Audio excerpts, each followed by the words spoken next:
How's it going, everyone? We are here for some week 4 salary exploitation. I am your host slash co-host, Russell Clay. You can find me on Twitter at Russell J. Clay. And we got our pal Jason here. You can find him at Jason Gilball 11. What's the significance of 11? It's a family number. It's always been a lucky number. It's been my Little League number, my sports numbers, mom's birthday's number. It's a lot. If Russ talked in third person, he would approve of the number 11. 7s, 11s, and 17s are the lifeblood of luck. So keep that in mind if you're playing Keno, folks. Let's just jump right into the slate here. Let's look at some quarterbacks, the lifeblood of fantasy scoring, or at least we thought until the last few weeks of the 2017 season. So I guess, what's your take on the top end before we hit your values? Do you like any of the top end guys this week? It's Tom Brady. There's no one else. Rodgers is playing, Thursday night. Breeze is over in London, 9:30. There's such a huge drop off from Brady to everyone else below. Matt Ryan, we just haven't seen the upside because they get in the red zone. He gets them there, and then it's Freeman. That's it. Freeman has vultured a lot of Julio production so far this year. That's for sure. And you know what? Warranted. Devontae Freeman's very, very good. All right, let's break into some of the values you listed for us. And if you haven't checked out this article yet, it's up on the site. Certainly suggest doing so. It's been helpful the first few weeks, and you can kind of help it with your exposure. Tyrod Taylor against Atlanta. A lot of passing down back success the first few weeks. The Bills play very close to the line of scrimmage. I'm guessing that's kind of where you're headed with that logic.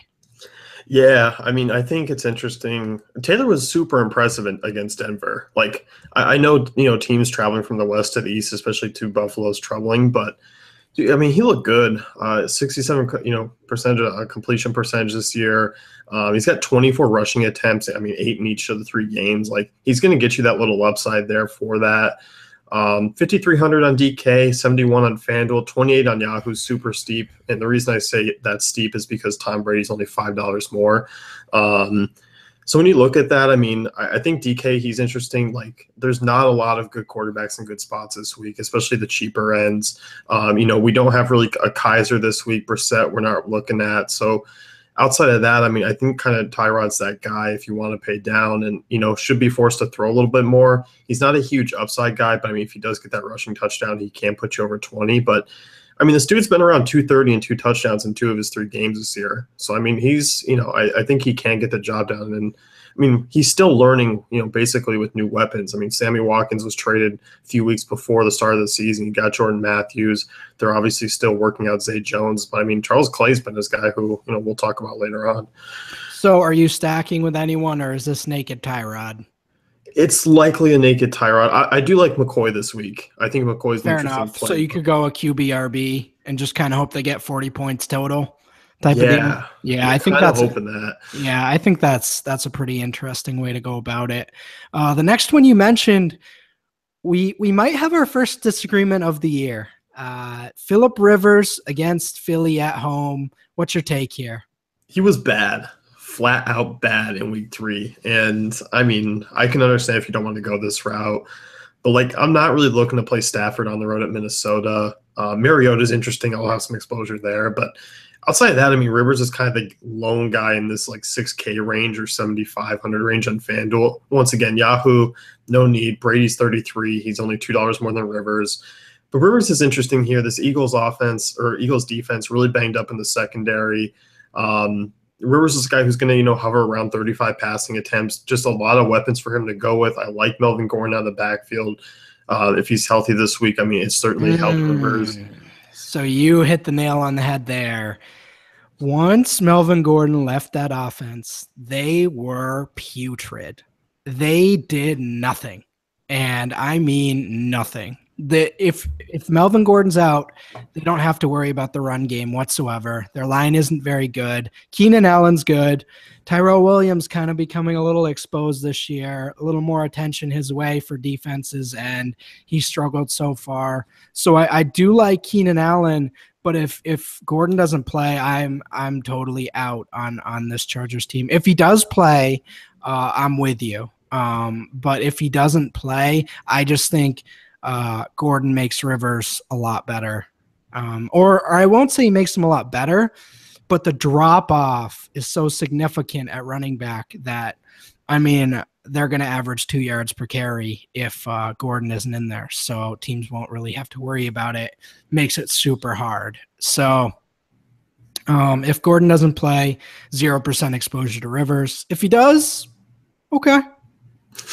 I'll entertain it. Hey, you know what? This is a show. We can agree to disagree here. Yeah. I like Rivers this week. Fair enough. So we're going to get into some running backs here that I think we can pretty much all agree on. Might be a few guys I get 100% exposure to. Leonard Fournette against the Jets, 6,700 on DK, 7,700 on FanDuel. Those two added together, divided by 17 plus 3. And if you get the standard deviation, that means he'll be in 100% of my lineups this week. 36 on Yahoo. I'll probably still get exposure to him there. I'll let you break this one down for us. I mean, the prices are really nice for basically a workload like this. I think with Le'Veon Bell going up against Baltimore, we got a couple other guys that we can look at. I think people are going to be looking to hedge and not dive all the way in on Le'Veon Bell, just in that spot. So I think we kind of drop down to this range, because we want Tom Brady, maybe because we want a couple running back or, a couple wide receivers to pay up for. Fournette right in the spot. I mean, 67 on DK. I think that's appropriately priced. 77. These aren't really discounts, on him. I just think he's appropriately priced for his workload, and I think these are good spots for him. And especially when we look, I mean, last week, Miami here obviously was a huge letdown, Jay, and that kind of left a sour taste in people's mouths. But when you look at Fournette, I mean, 17, 14, 26 touches over the first 3 weeks. Jacksonville's playing a really good defense, which usually creates a positive game script for running backs. So, I'm with you. I love Fournette here. I just think this is one of the top plays on the board. Oh, Fournette Jag stack is just the nuts. It's just the nuts. We got Jalen Ramsey D'ing up Jermaine Kearse and Robbie Anderson. I mean, it's just going to be if he doesn't get 20 touches, I will I'll eat a salad. How about that? See, I think he's egregiously underpriced on both those sites. I think he should be 8K. Like, that's the type of thing we're looking at here.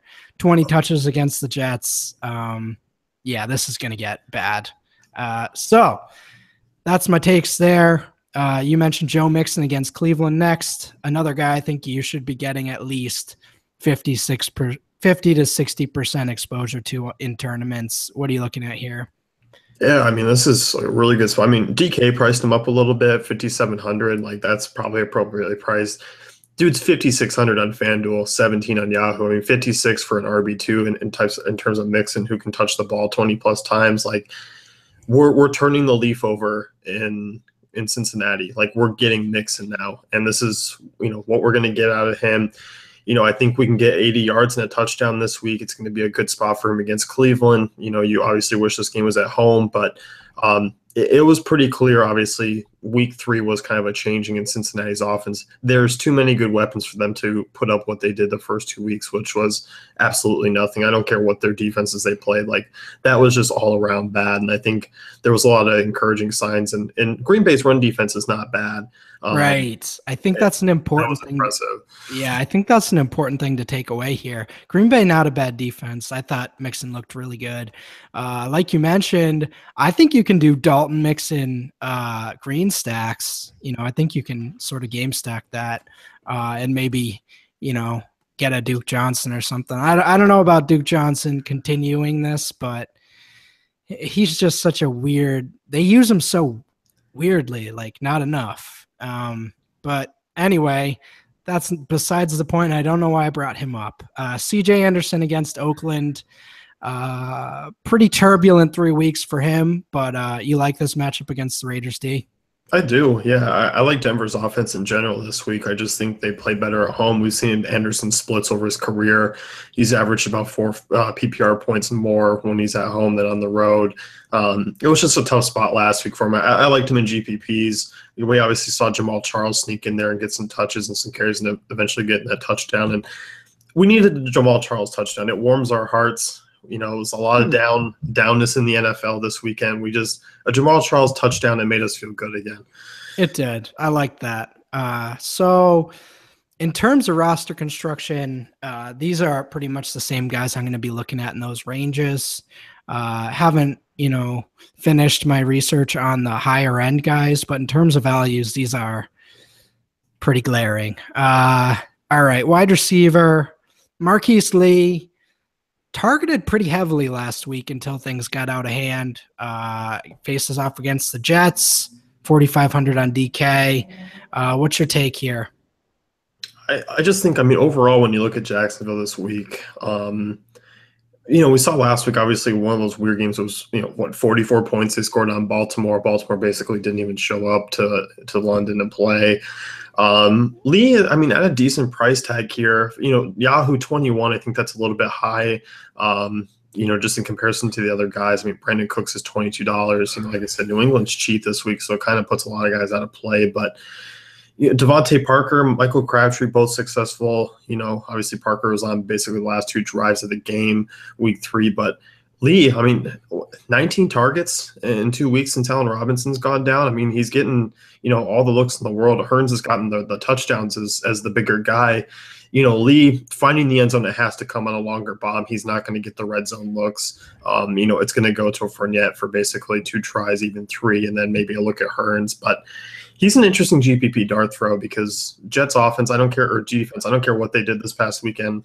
The process is still attack them basically through the air and on the ground. Tend to agree. As you mentioned, I think Lee's going to be one of those guys where we look up at the end of the year and he's got like 800 or 900 receiving yards with a few games left. And you're like, wait, what?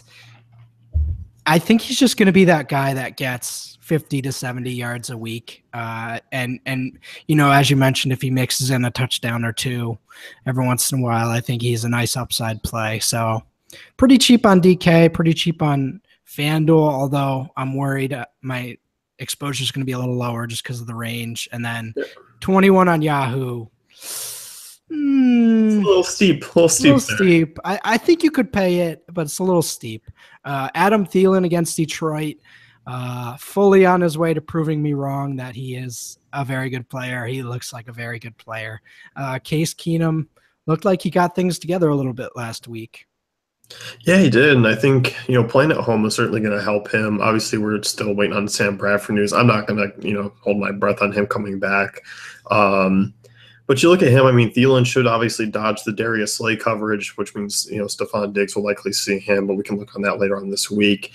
10, 6, 8 targets over the first 3 weeks. He scored double-digit, fantasy points in all but the Pittsburgh game. 5,800 on DraftKings in that PPR scoring. It's a good spot for a guy under 6K who just does get that volume and who can put up, 7 for 80 and come up, get you 15.5 DK points, and you're taking that as a wide receiver 2 or 3. So he's interesting. I think $19 on Yahoo is also a nice price. 64 on FanDuel I think is intriguing.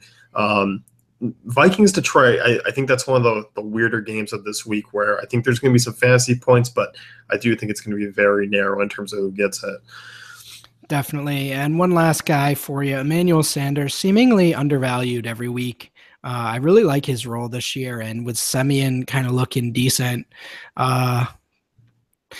Oakland kind of got exposed. They're not going to look like that every week, but I do think there are some weaknesses in their team. So is Sanders someone you're looking at because of that?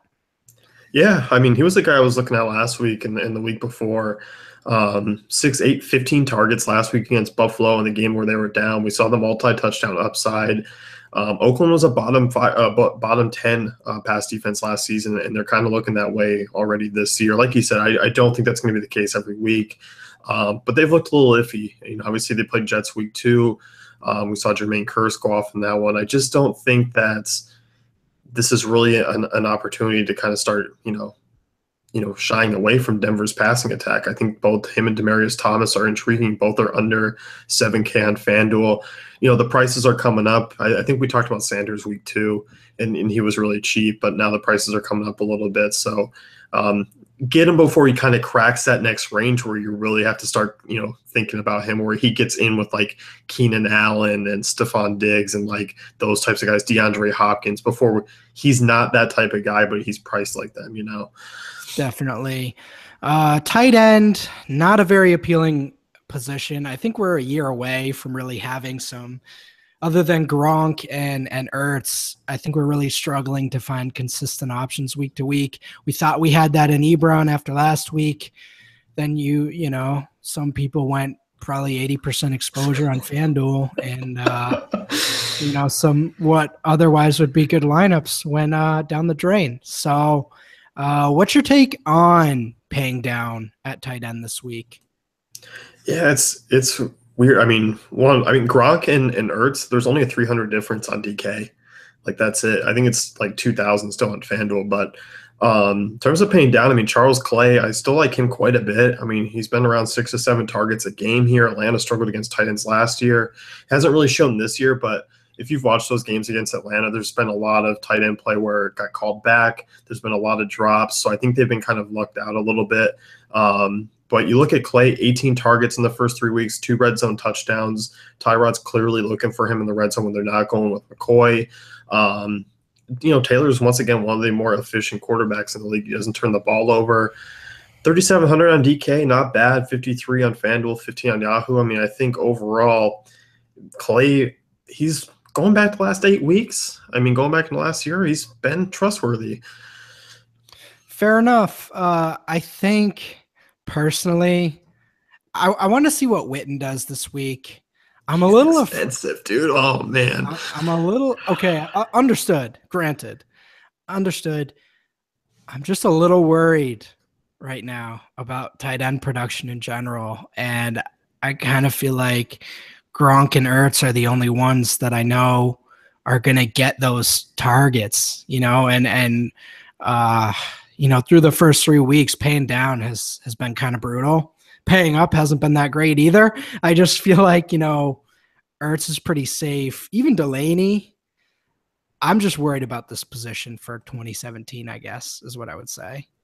It's definitely been a rock. Really, outside of Gronk and Ertz, it's been nothing. And like Travis Kelce is still going to be one of those week-to-week guys where he's always going to be priced up, but his 7 for, 70, it's not that great at his price tag. And I do think you mentioned one guy here, Austin Seferian-Jenkins, kind of sneaky. Going to be 5% owned. Not a great matchup, but I don't think they're game planning for him at all. So I think he could be a guy, especially if, Jags pull away. I like him. I like that call. What's your take on that? How much exposure?